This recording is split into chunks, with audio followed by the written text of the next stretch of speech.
14वीं सदी के मध्य में एक चुपचाप चीज फैल रही थी यूरोप में, जो अपने साथ तबाही और डर लेकर आया। इसका नाम था ब्लैक डेथ, जो हिस्ट्री की सबसे खतरनाक महामारियों में से एक थी। कुछ ही सालों ने इसने यूरोप की 1/3 आबादी का सफाया कर दिया। पर ये ब्लैक डेथ क्या थी? ये इतनी तेजी से कैसे फैली और क्यों इतनी जानलेवा थी? ब्लैक डेथ यानी ब्यूबोनिक प्लेग ने अपनी जानलेवा यात्रा का आगाज सेंट्रल एशिया से किया।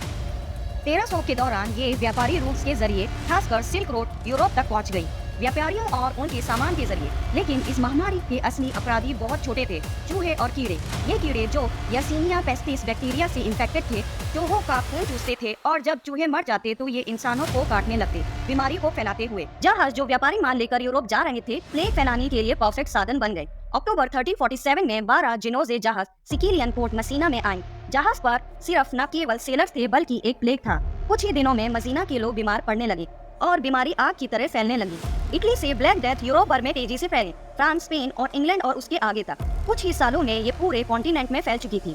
प्लेग के लक्षण डरावने और अनमिस्टेकेबल थे। शुरुआत फीवर और कांपने से होती थी और उसके बाद बड़े बड़े और दर्दनाक सूजन आती जो बब्यूज कहलाते थे। ये आमतौर पर ग्रोन, गर्दन या बाजू के नीचे आते और बीमारी के बढ़ते ही काले पड़ जाते। बीमारी के आखिरी दौर में लोग उल्टी करने लगते, उन्हें तेज फीवर हो जाता और बेहोशी तक आ जाती। मौत का सिलसिला इतना ज्यादा था कि कुछ गांवों में पूरे परिवार कुछ ही दिनों में खत्म हो गए। जैसे जैसे ब्लैक डेथ फैली, लोगों में घबराहट और कंफ्यूजन बढ़ने लगी। लोग नहीं समझ पा रहे थे कि इस बीमारी का क्या कारण है और कई लोगों को लगा कि ये भगवान की सजा है। कुछ लोगों ने एक्सट्रीम कदम उठाए, जैसे कि अपने आप को मारना, ताकि अपने पापों का प्रायश्चित कर सकें। धार्मिक उत्साह बढ़ता गया। कई लोगों ने समझा कि भगवान मानवता को इसके पापों के लिए सजा दे रहे हैं। दूसरी तरफ कुछ लोगों ने अंधविश्वास को अपना लिया और बाहर के लोगों, माइनॉरिटीज या जादू टोना करने वालों को दोष दिया। व्यापार प्लेग की फैलने का एक मुख्य कारण था। शहरों और गांव जो बड़े व्यापारी रास्ते पर थे, सबसे ज्यादा प्रभावित हुए। जहाज जो माल और लोगों के साथ सफर करते थे, चूहों और कीड़ों के जरिए बीमारी फैलाते रहे।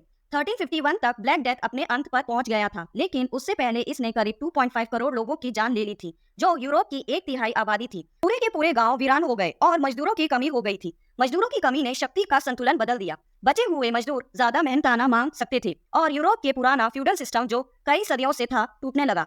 ब्लैक डेथ ने मेडिसिन, पब्लिक हेल्थ और एपिडेमिक से डील करने के तरीके में भी बड़े बदलाव लाए। ब्लैक डेथ डार्केस्ट चैप्टर्स में से एक है ह्यूमन हिस्ट्री का। इसने सोसाइटीज, इकोनॉमिक्स और इवन मेडिकल साइंस को ट्रांसफॉर्म किया।